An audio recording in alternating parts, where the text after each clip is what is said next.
It's hard to believe that we're celebrating the 20th anniversary of Swim Across the Sound. It's a very different venue in the summer than it is today, but we've grown from one boat and one small group of swimmers to hundreds of swimmers and almost 100 boats and thousands of people who come here every year to celebrate Swim Across the Sound.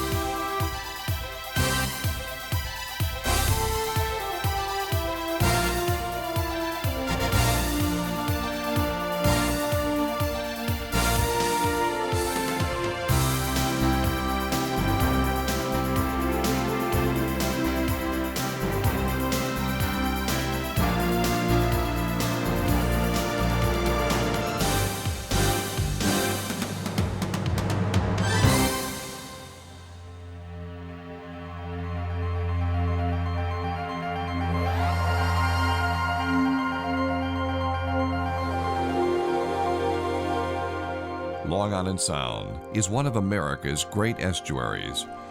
Millions of people live along its coastline. They work and play in and around this beautiful body of water. It has its own ecosystem and influences the weather on the land surrounding it. It's bordered on the south by New York's Long Island and to the north by Connecticut. Swimming across this body of water between Port Jefferson on the New York side and Bridgeport on the Connecticut side has become a symbol of conquering the elements while at the same time turning the tide on cancer. The swim has always been under the firm hand of Ronald J. Bianchi, president of St. Vincent's Medical Center Foundation. The concept of Swim Across the Sound was inspired by a young man by the name of Jeff Keith, who at the age of 12 lost his leg to cancer. Jeff went on to do something which no other person had done previously. He ran across America on one leg, and he defeated his concerns for cancer by proving how much he could accomplish, and he formed the concept of what the swim would become. Jeff Keith, a young man from Fairfield, Connecticut, set out to do what no other amputee in history has ever done, to run from Boston to Los Angeles on one leg. He had lost his leg to cancer while still in school. Jeff and his friends organized this venture that began in Boston at Faneuil Hall, across the middle of the United States,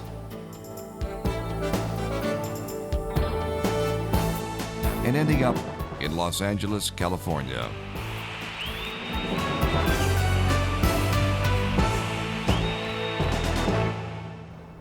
"20 years ago, the Rigger was the first boat used for Swim Across the Sound, and it carried Jeff Keith, Matt Vossler, and a few graduates of Boston College on the first relay team.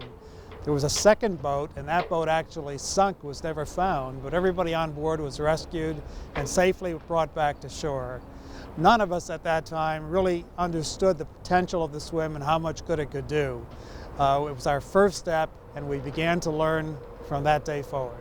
The most critical thing for someone when they overcome, where they're faced with cancer, is to be able to look at somebody who's actually beaten it.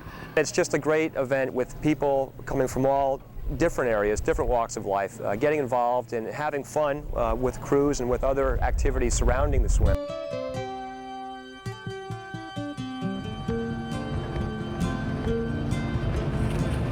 Jeff, Matt Vossler, and a few of his friends from Boston College were the first swimmers in the annual Swim Across Long Island Sound. They swam as a relay team with only one guide boat. In the early years of just participation, the format and procedure for the swim were all new, and the participants learned as they went along.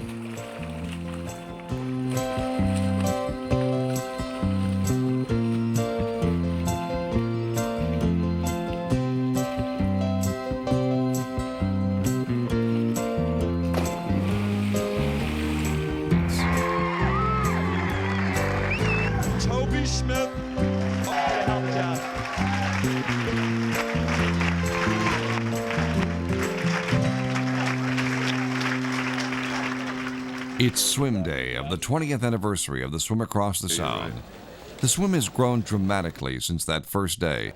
some 250 swimmers gather at the parking lot at Captain's Cove, where they will end up after swimming across the Sound. AMR has 45 EMTs or paramedics, one on each boat for the day, and I believe there's 79 boats out there, so we're going to be shifting around. You the next one out? The swimmers board buses to be taken to the ferry. It's going to be a big field, going to be a lot of boats, and the fun of it is to try to overtake one boat at a time. The ferry will take them across Long Island Sound to Port Jefferson, where the swim will start.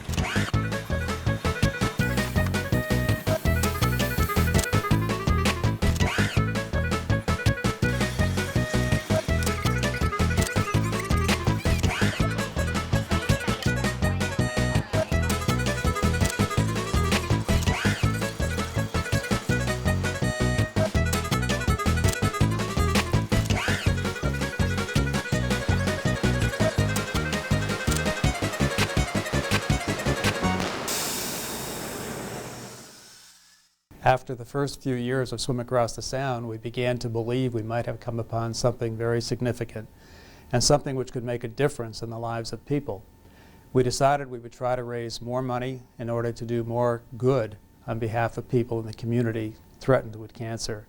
It was then we took on our second event, which was the Aquathon. Originally called the Swimathon, from the beginning, the Aquathon component of the swim attracted people with various levels of swimming skills. It was a grassroots effort to raise money by swimming laps in the pool at Fairfield University. The 1997 Aquathon has officially begun.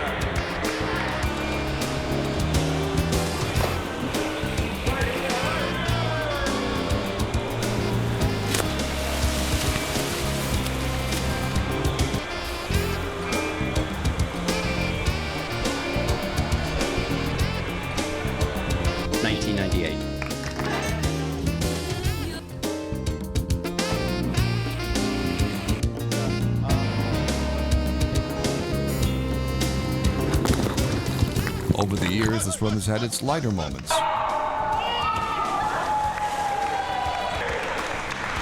the swim-a-thon begin! Stroke side, stroke fancy dive too. Wouldn't it be nice if there was nothing else to do but swimming, swimming in the swimming pool? People from all walks of life participated in the Aquathon. Cancer has struck each one of us in one way or another in our lives. My goal is 100, and I've only got 17 more laps to go, and I've gotten my 100 laps. I've done 64, they've done 84, and we're each going to do 200. I think it's something that affects everyone, and so I'm very happy to be here. A close family member of mine died not too long ago because of cancer. I think all of us who participate in an event like this one are proud to do it. Young Sean Higgins swam to try to raise money to help his mom. Even though she lost her battle with cancer, he continued to swim to raise money.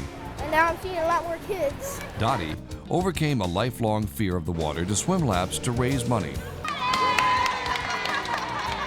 So I decided to sign up last week. I signed up for Swim Across the Sound, and everybody who would listen to my story, I shared it with them, and I've raised $1,000 for Swim Across the Sound. There were extra special individuals who became an important part of the swim, who themselves battled cancer. People like Adam Krieger. You've got to beat a challenge on the water just as importantly, and as a symbol sort of beating the challenge of cancer. Lou Malatesta also became a major participant in the swim. I'm just happy to see that so many people participate in these events. Crystal Torres beat cancer and went on to help others, as explained by her mom. She wants to do it for other kids who need transplants. So. Then there were others who would step up to the plate and play an even greater role in the swim. Screening and prevention is really what I care about. I've been training since last October. It's swimming 6 days a week, sometimes 2 times a day. It's an event that's grown through the years and taken on different characteristics, like this portable pool that was transported to various locations, including the Trumbull Shopping Park and Stu Leonard's parking lot. Yeah, after I took a look at John in a bathing suit, I said instead of the Purdue chicken, we could just use his legs. Thank you very much, Stu. There's a vote of confidence for you this morning. At the 20th anniversary swim, the ferry crossing begins. Swimmers anticipate the feat before them. My dad passed away a few years ago. I'm kind of thinking about him when I do this. I usually use the time when I swim as prayer and meditation, and I think about people that have succumbed to cancer. I don't know, I find that I swim the best when I daydream. I'll just be thinking I'm going to try to go as fast as I can and not let my team down or anything like that. Mary, Queen of Victory. Pray for us! Ron Bianchi formed a partnership with radio station WICC in 1993 to conduct an annual radiothon in view of the uniqueness of the swim across the Sound. Everyone worked together to raise money for the swim. I can't imagine a better reason to be generous, and I just want to say right at the outset, I'm going to pledge $100. I'm going to give $500 right now. I work all year long to raise money for breast cancer awareness and treatment, and we were able to donate $25,000. So important to keep your spirits up and to feel that you're not alone. Loretta, thank you for your donation. $500, Sharon. Oh my God, God bless you. Doing things together in the future. Thanks. And offer the challenge to all my colleagues on the council and surrounding legislative body. How about an impassioned plea to your colleagues to call up and make a pledge? All the nursing homes. Absolutely, all the nursing homes. The donation that you give, no matter what size, $10, $20, it adds up to a great cause. Yes. So to the tune of, we'll give you a drum roll, Julie. $5,000. The pledge is $20,000. Oh. Although the swim is an athletic event, no one loses sight of the reason why all who participate do what they do. There are people who have no insurance that don't have any way to pay for that at all. The annual breast cancer luncheon began in 1996 at Fairfield University as part of one of many programs sponsored by the swim. Patients back in control of their own lives. It grew through the years. From age 40 onward, I firmly believe that patients, women, all of us, should have annual mammography. It's grown to raise over $200,000, supporting women dealing with breast cancer. It's just a terrible, terrible disease, and I come here to thank each and every one of you for raising funds for awareness. As the amount of money raised by the swim increased, members of the foundation worked on even more ways to supplement the efforts of the actual swim day. We're going to try to raise some dollars. I'd like to start the bidding at $150. $150, looking for $200. Got $150 here, looking for $200. $150 here, looking for $200. It's a triple-digit bid the first time. Thank you very much. The celebrity breakfast began in 1997. Mike Bisiglia was chair of the swim at that time. In 1997, Ron called me and asked me to chair the 1997 Swim Across the Sound. I hesitated because I had just been the Barnum Festival ringmaster, and Ron said, "Let me tell you more about the swim," and he convinced me that certainly the good that was done I could not say no to. So I came on board and chaired it that year. In fact, to raise awareness, I jumped into Long Island Sound in February so that people would recognize that the swim was about helping people with cancer. In fact, after that, I stayed on and became vice president of the foundation and have been working with Swim Across the Sound ever since. But I do remember in 1997, I thought I was through that year, and Ron called and said, "We have one more event. Let's do a walk for cancer." And we walked with about 100 people down Route 111 into Indian Ledge Park. In fact, I remember the day was so warm and the water was so still, we had thought we'd have these little rubber ducky races, and the ducks just sat on the water, didn't move, and we were trying to fan the water so that people could win some prizes. But it was certainly the start of what's now called the Sikorsky Walk for Cancer and Diabetes. The walk, like many other activities of the swim, is constantly evolving. It's currently known as the Sikorsky Swim, Diabetes, and Heart Walk. We're going to take the 4-mile walk in a few minutes. We'll start about 1 o'clock. And when we get back, we'll have a dedication tree planting ceremony. Planting the tree for us today. This is very exciting, and I'm really emotionally touched. Thank you.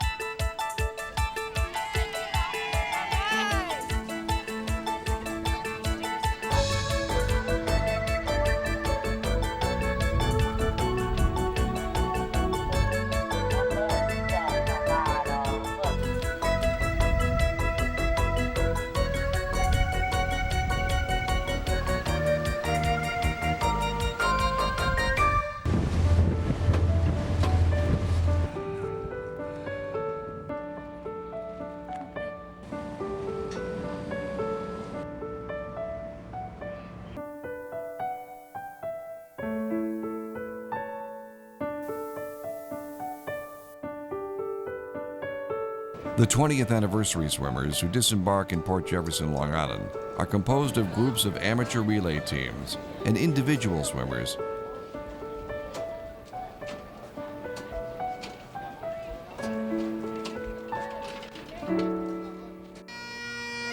Before heading out to begin their swim, the swimmers gather at Danford's in Port Jefferson for a moment of reflection. Although the early beginnings of the swim contained relay teams like those of the 20th anniversary swimmers, back in 1992, a major change took place in the essential composition of the participants.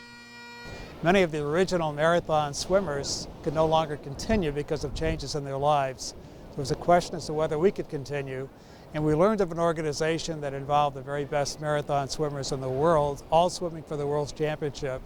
There were 10 sites in the world at that time. We petitioned and became approved for the 11th site in the world, and as of that date, professional swimmers represented our organization. The field of world-class professionals was impressive, including Diego Degano of Argentina, Shelley Taylor-Smith of Australia, Christoph Wunderhoff of Germany, Paul Asmuth of California, David Oliva of Virginia, Air Force Captain Karen Burton of Colorado, Silvia Delato of Argentina, Marion Cassidy of Florida, Annie Grandison of Quebec, Claudia Pleat of Argentina, Anita Sood of Bombay, India, and Amy Dunleavy of Connecticut. The professional swimmers entered the water off the beach in front of Port Jefferson. They were world-class competition swimmers who were used to hours of marathon swimming. Long Island Sound proved to be a formidable foe on their first open outing, with high winds and waves sometimes in excess of 4 feet. In this evolution of the swim, the professional swimmers were accompanied by small craft and inflatables.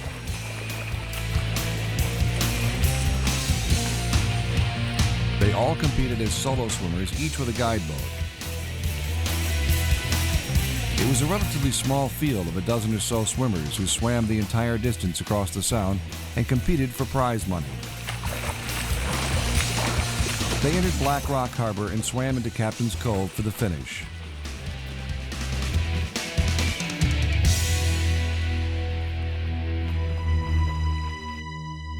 But during the first year of the professional swimmers' involvement, Long Island Sound showed just how rough it could be. Wave heights were now 6 to 7 feet.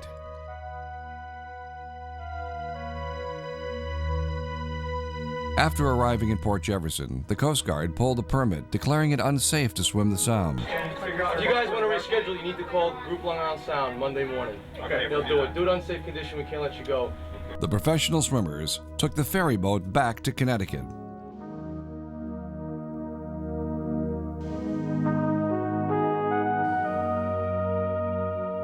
This time, they swam laps within Black Rock Harbor, so the event would not be canceled completely.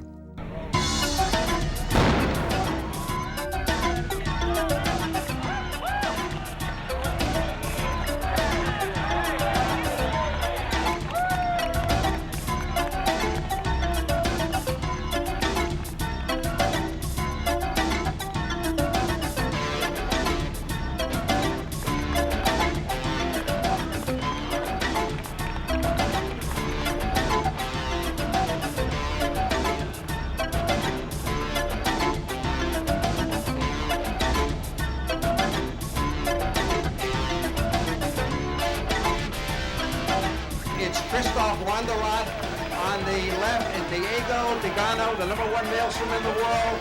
On the right, it's a photo finish, ladies and gentlemen. Let's hear it. In an unusual show of sportsmanship, the two international swimmers join hands in order to finish the swim in a tie.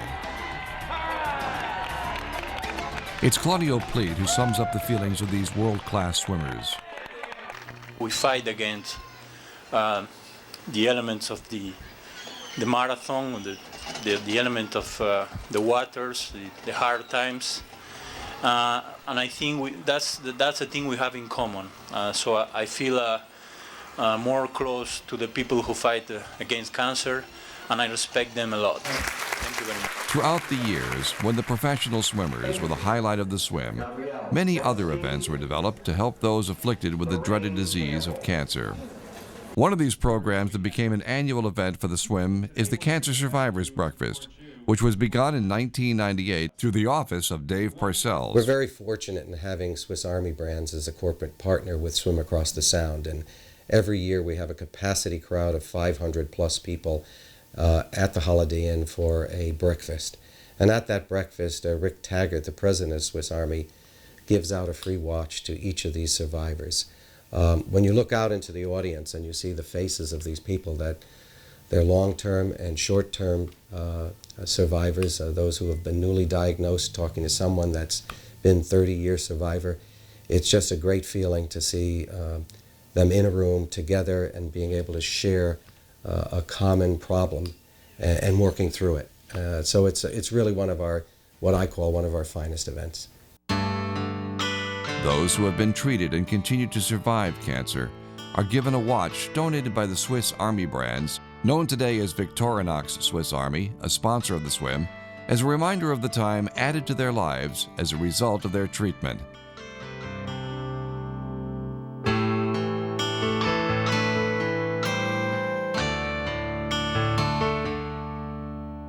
Cancer is a part of our lives, so I think our continued involvement is critical, and to be very much a part of this community will continue to be very important to our company. They also hold an annual sale at which everyone can take advantage of fabulous savings, while the proceeds go to support the Swim Across the Sound. This is $99 for 325. Brings people together for a few components. We had a few folks swim in different years. This year we had a large contingency of bikers. We had about 25 people participate and raise a large amount of cash, basically for the Anti-Cancer Fund. Bridgeport is famous for its early circuses. Everyone knows the famous P.T. Barnum. This fact was not wasted on Betty Freem, who sponsored the modern-day version of the circus as one of the swim programs, starting back in 1998. Hi guys, how are you? Welcome to the circus. I do as many things as I can for children. I have no children of my own, so these are all adopted children of mine. It's Big Bell's Old Time Circus!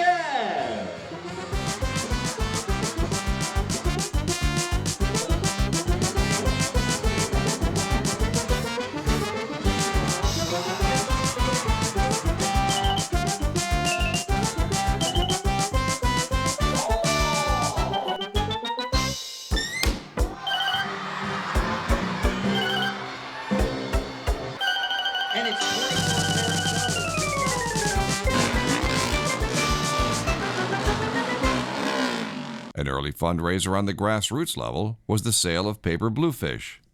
There are many ways that people try to help us raise money for the swim to help people. One of them is the bluefish. We have these paper fishes that we're in partnership with the local baseball team, the Bridgeport Bluefish, and these are sold in department stores, in hairdressers, you name it, and they're in those locations. And we probably bring in somewhere between $30,000 and $40,000 every year. We made a place available up on our concourse for to ask for contributions to Swim Across the Sound.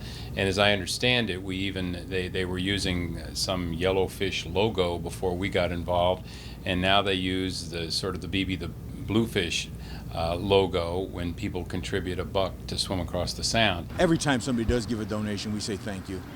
And you get so many people say no, thank you. Even people from Broadway participated in a celebrity softball game.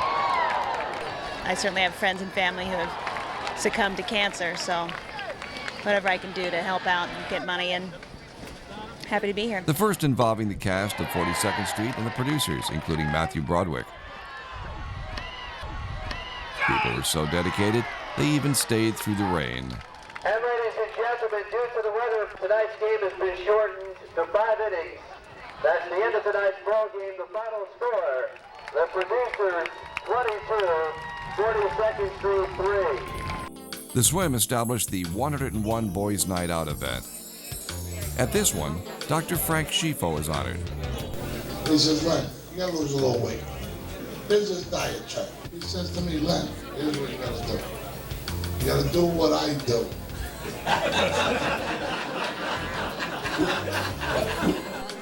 Your focus coming out of prep is to be a man for others. And if anybody exemplifies what a man for others is, it's Frank Schifo. I'm just humbled by the experience. Very kind of everybody to come out tonight and support the swim, and that's what it's about. Frank has played an important role in the swim for years as its chairman. But the swim does something very different. It makes it a one-on-one event. It brings cancer to a very personal level.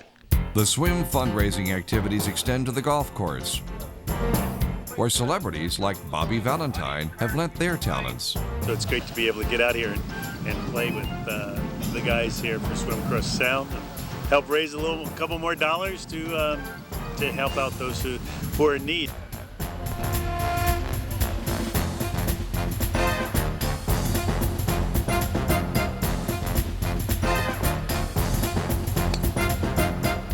Bobby has even acted as auctioneer, auctioning off sports memorabilia donated to the swim, and has participated as honorary chair. Here, looking for six. $600, looking for six. $550, looking for six. $500, looking for six. Got six here, looking for seven. Got six up here, looking for seven. Six here, looking for seven. $600 here, looking for 700. Six going once. Sold. Thank you very much. They will never walk. Thank you very much. That's a good deal. Speaking of sports celebrities, Jim Calhoun of the Yukon Huskies is a frequent participant in an annual dinner of which he is the honorary chair to raise money for prostate cancer. A prostate cancer institute was started by Frank Morse, who is a board member of St. Vincent's Foundation. Since the beginning, we've done over 3,000 screenings. For me tonight, I have the honor of being in the room with people that I love. What I love are people who care enough to help others. I love winners. And by being here tonight, each and every one of you truly are winners. Winners, as Billy referred to before, in the biggest game of all, and that's the game of life. Under the leadership of Foundation board member Pat Willett, along with members of the Mitchell family, Andrew, Jack, and Bill, Mitchell's hosted an upscale Ascati and Boudre introduction of their fall collection. Proceeds are being used to create the Ed and Norma Mitchell Boulevard in the new Elizabeth Freem Swim Cancer Center. It is nice. It makes me feel very good that they're honoring our folks by naming part of the new hospital after our mom and dad. The mission really is to bring fashion and fun together and do it with fundraising. It's been part of the Mitchell heritage and the DNA of my mom and dad, who taught my brother and myself and our 7 kids that there are a lot more people out there that are less fortunate and need our help.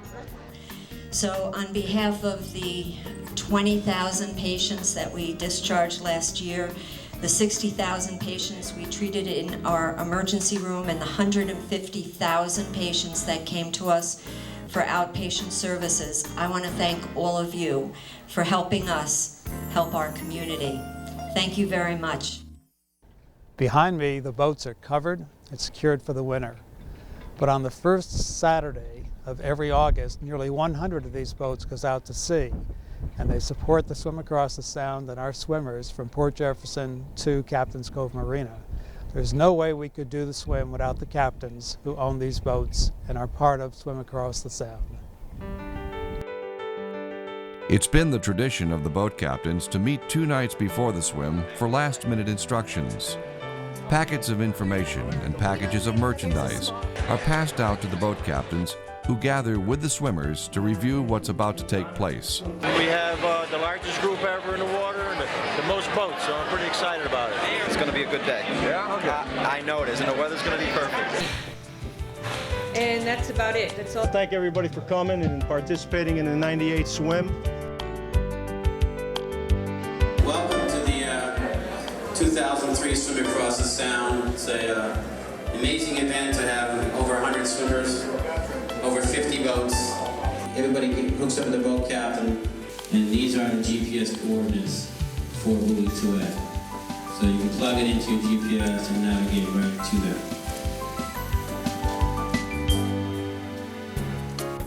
The captains take their boats over the night before.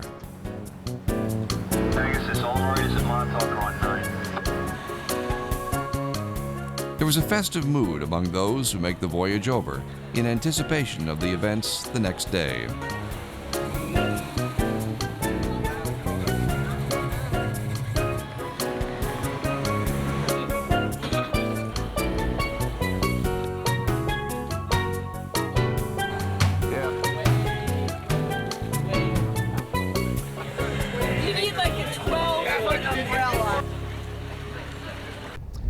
In 2002, the swim went through another major change.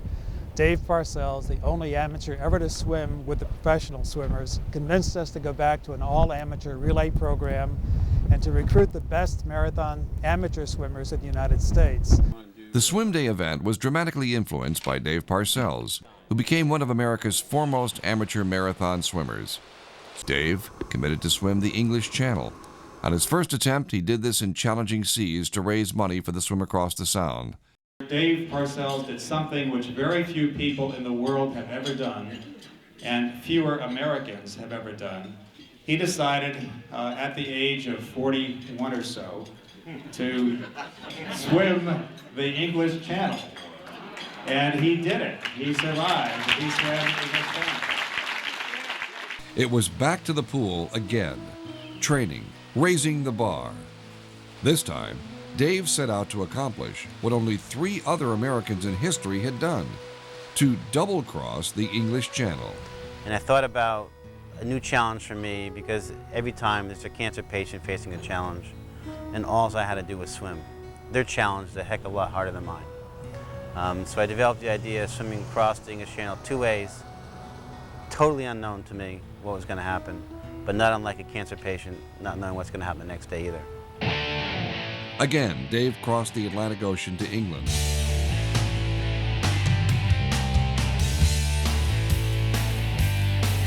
This time, a new boat and a new captain. And a new challenge to swim from Dover, England to Cape Grenade, France, and back to England. Dave begins an almost unthinkable challenge through fog, getting nourishment only through a tube of painkillers and a sports drink, swimming through 60-degree water through one of the busiest shipping lanes in the world, and braving being stung repeatedly by jellyfish. He swims into the night, reaching land at 3 a.m., then turning around to head back to England. Continuously stroking and pushing himself, this was new territory for Dave. He needed to reach deep inside to find the strength to go on. And he went on for a total of 21 and a half hours to reach the English shore, to become at that time the oldest person to double-cross the English Channel at age 44, and only one of 4 Americans to double-cross the English Channel. One of those Americans was Dr. Marcy McDonald, who joined and supported Dave in his swims. She, too, is a major supporter of the Swim Across the Sound. My preparation this year, which started in September, was swimming about 5 to 6 days a week, 2.5 to 3 hours on those days. On the days that I didn't swim, I was doing an hour and 15-minute yoga workout with some weight work, and then I have a Vasa trainer.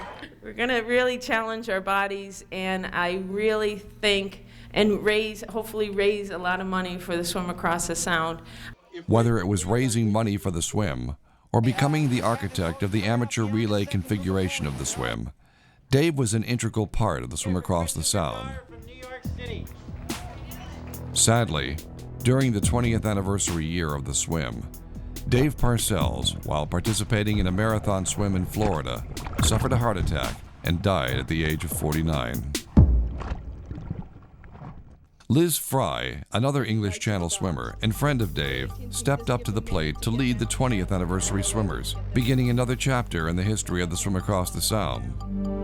The swimmers, coaches, paramedics, boat captains, and crews moored their boats in Port Jefferson.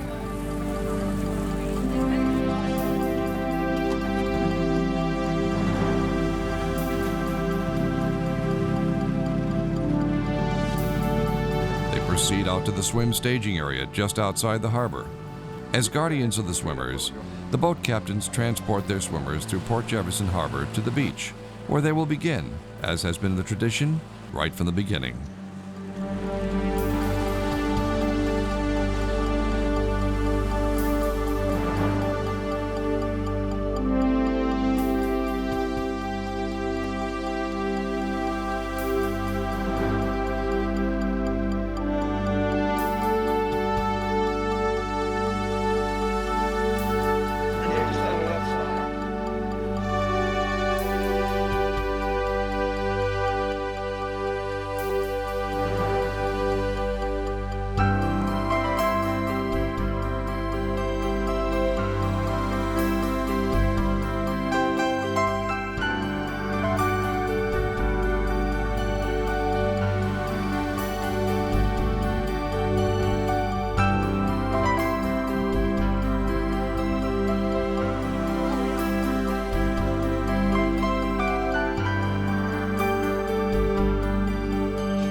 Upon reaching an area just in front of the beach, the boats discharge their starting swimmers.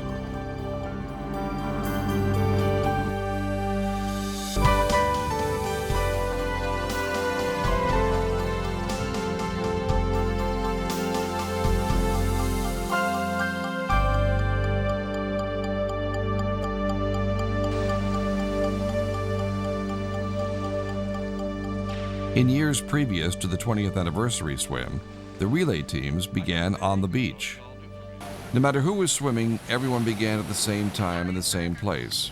That changed, however, in the 20th anniversary swim. The solo swimmers started about a half hour before the rest of the pack. First really long distance swim. And just right arm, left arm, repeat. Feet every half hour. That's the plan. Just finish. Just finish. They hit the water and began their swim to the Connecticut side of the Sound.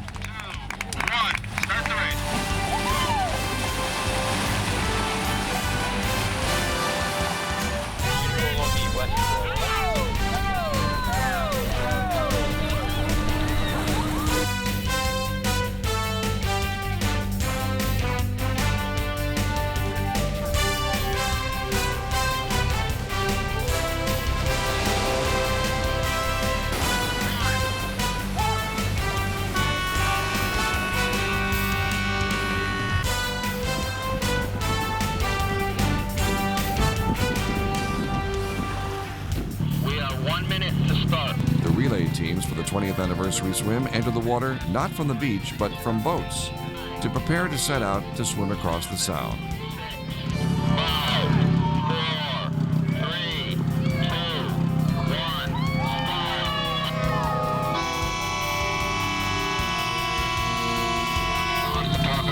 3, 2, 1,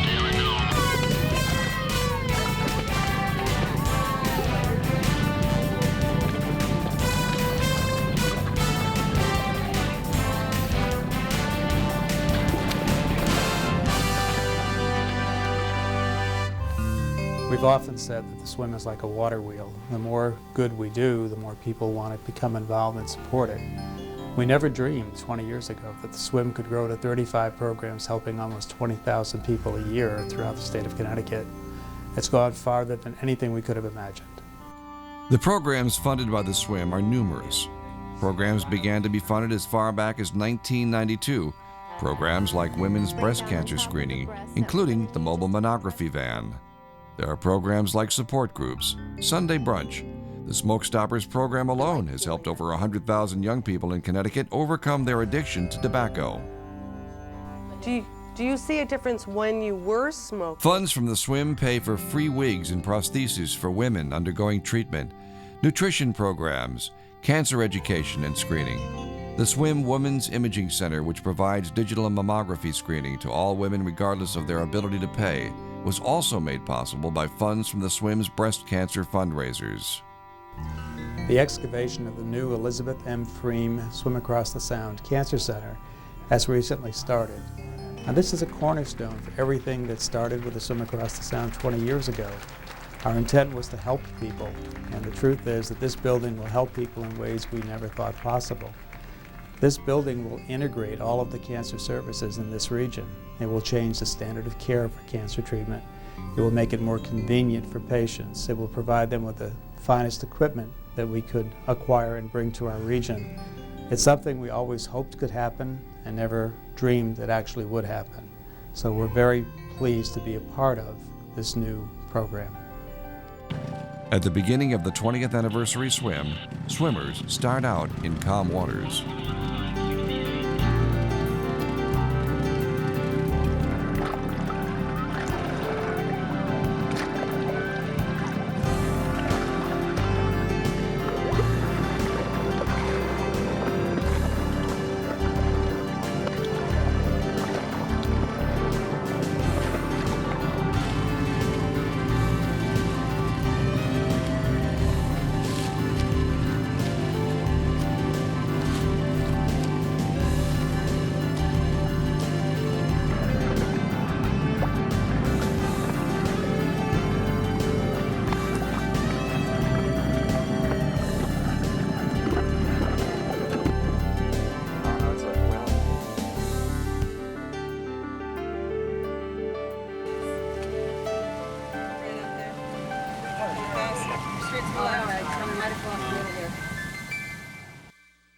We've had many celebrities join the Swim Across the Sound. People like Bobby Valentine, Joseph Abood, Rebecca Lobo, Jim Calhoun, Senator Lieberman, many of them. These people bring certainly credibility to the swim.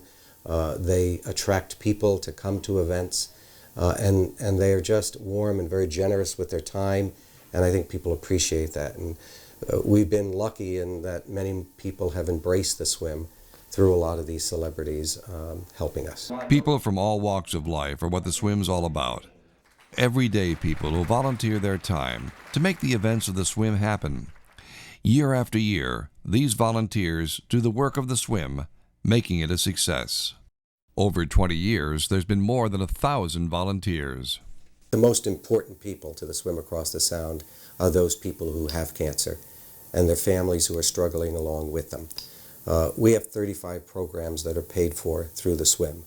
We pay for mortgages, prosthesis, wigs, medication, transportation to and from their treatments. It's about meeting those unmet needs, insurances that run out. And certainly when we look back, it's all about helping people. That's what the swim is truly about. The awareness programs that they have here, I think, are very, very vital. And I know that were it not for my early screening, I doubt very much if I would be alive today. And my husband is Reinaldo, and he found out a cancer. The foundation of St. Vincent's Hospital is helping us with money to pay our rent. Of course, early on, cancer has no symptoms. You don't have pain or anything from it, so I'm just lucky I'm here. Thank God that Swim Across the Sound was available for persons like myself. I started to meet some of the people here at the Swim Across the Sound and through the We Share program, and they actually helped me get through the long road ahead of me. Essentially, it was a network of support, and it allowed me to talk to lots of other people to give me better information as how I should proceed. I really can't advocate it enough, though, how important it is to do the mammograms, to get the screening. Although the swim provides practical assistance to cancer patients, sometimes it's important to fulfill dreams. Hey, we're home! Go, go, go. Get me! Holy Moses! Look, it says welcome home for Sydney! An exception was made for 7-year-old Sydney Bartone, whose dream was to go to Disney World. The swim made it possible. Sydney was diagnosed with terminal cancer. On the evening following Halloween, Sydney and her family returned to their home in Derby, thankful for having had the opportunity to enjoy this important occasion. Sydney had a wonderful time with the Disney characters. We had dinner with Cinderella, and the fairy godmother couldn't make it to the fairy ball, so she could pick out her gown, so I got to pick out Cinderella's gown for her. Yeah, very cool. You're a fairy godmother in training. It's called the fairy godmother in training. A penguin kissed me on the lips and sort of Mafiki. He kissed me on the lips with his big, big beak. It was adorable. Sydney's parents, Cheryl and Marcus, cherish the moments they have to spend with her. The insidious disease of cancer looms over their young daughter's life, casting an uncertain shadow on the future. Don't ever let your kids go. Don't ever get lost in the shuffle and next week we'll do this or this and that, because, you know, maybe not to all, but sometimes next week doesn't come. Carpe diem. Yeah, definitely. Seize the day. Live for the moment. Every day, live for the moment. The time they have left to spend with their little girl is precious.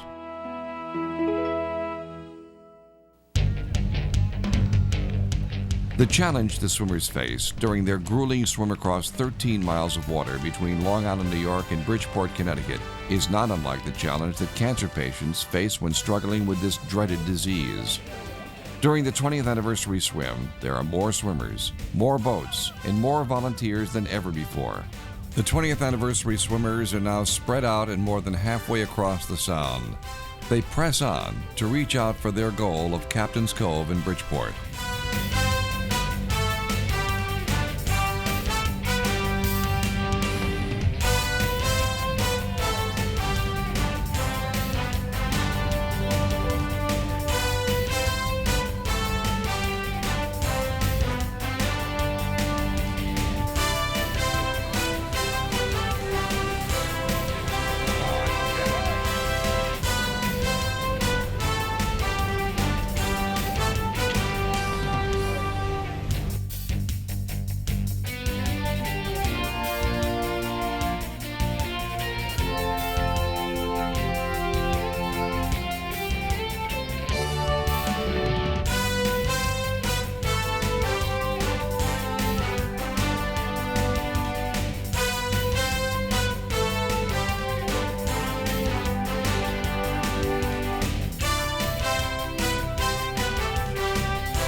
The swim has been fortunate to enjoy good weather almost all of its past 20 years.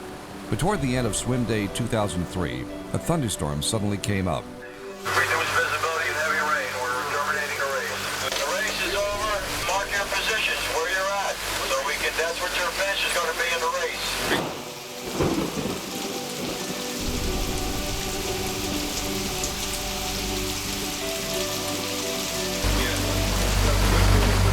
Bridgeport 42, come back to East Spray, please. 4-2, this is 4-2, East Spray. We are 1.5 miles off 2A. Thanks to the emergency procedures in place, everyone was safely pulled from the water and all boats made it back to shore without incident. Nevertheless, it was an unusual way to end the swim that year.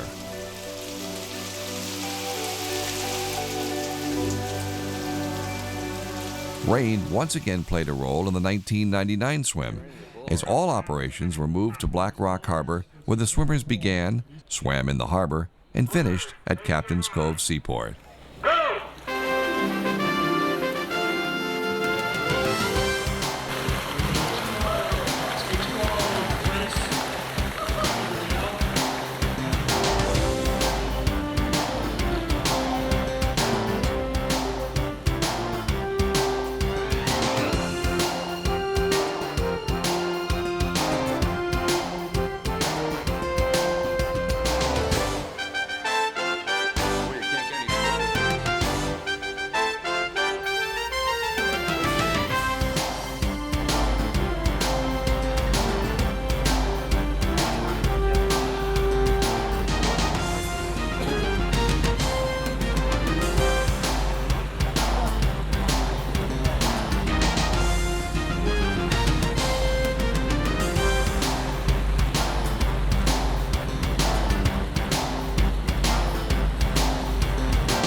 Each year, the Williams family, Kay, and his daughter Jan, who is the co-chair of the 20th anniversary swim, generously share the facilities of Captain's Cove Seaport in Bridgeport with the swim across the Sound.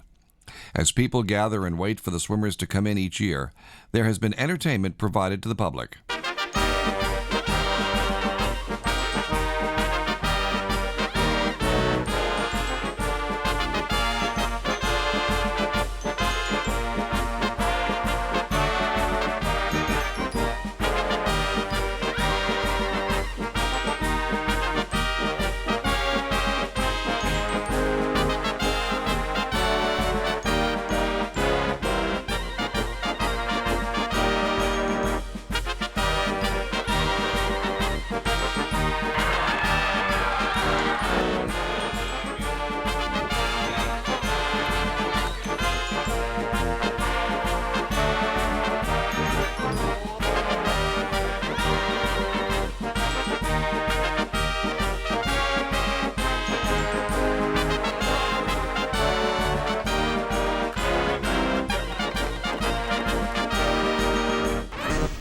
As you can imagine, after 20 years, you become very close to people you work with through the swim. Fortunately, the vast majority of people have done well. We've helped people through screening and education, medical assistance, support services, many, many ways where we were there to be with them as they fought and survived through their cancers. However, not everyone survives, and somehow those who have lost their battle become the ones who you become closest to and the most attached to. And two who come to mind more than any others are 19-year-old Adam Krieger, who had everything to live for. A student at MIT, brilliant mind, wonderful person, had a difficult cancer, and he decided to fight it by being positive. He helped other people. He swam in the aquathon, he swam in the relay teams, and he gave to people constantly until the last day of his fight, which he eventually lost to cancer. Another person was Lou Malatesta, who also was very young and should never have died at the age he did. A person with so much to look forward to. And he too became deeply engaged in the activities of the swim, helping other people constantly. He probably did more than anyone I know to educate the public about the importance of bone marrow matching. And his life came at an untimely period when he could have done so much more to help others. But these are people we will have a hard time forgetting.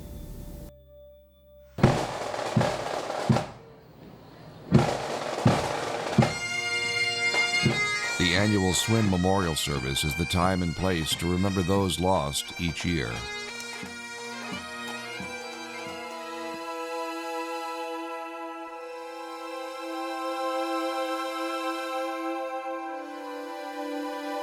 We'd like to welcome you to our annual Swim Across the Sound Ecumenical Memorial Service for everyone who's been touched by cancer. Everything on earth has its special season. There's a time to be born and a time to die. Where did you go when your body was left behind and your spirit released to fly?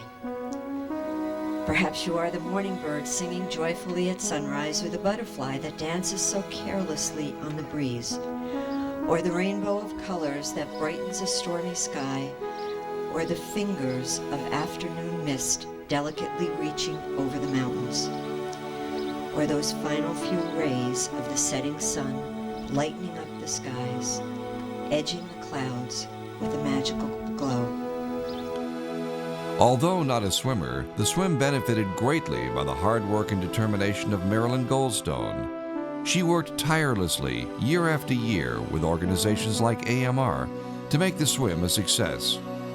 It was ironic that Marilyn succumbed to cancer in the 20th year of the swim. We firmly believe that these loved ones have not ceased to exist, but are still alive within your sacred embrace. Though I walk through the valley of the shadow of death, I will fear no evil. For thou art with me, thy rod and thy staff, they comfort me. Thou preparest a table before me in the presence of mine enemies. Thou hast anointed my head with oil, my cup runneth over.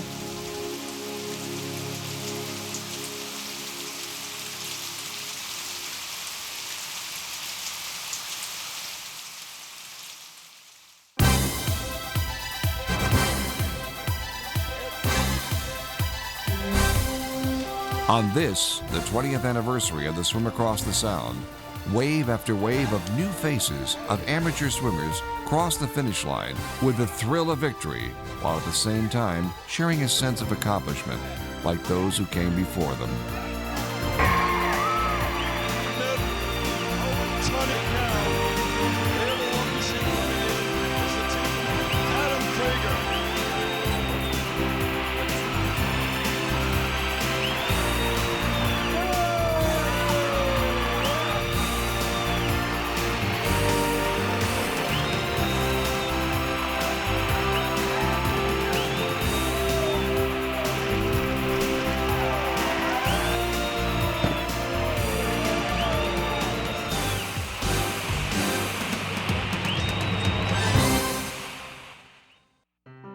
Less than 3 weeks after the Swim Across the Sound made it possible for Sydney Bartone and her family to visit Disney World, she succumbed to cancer at age 7.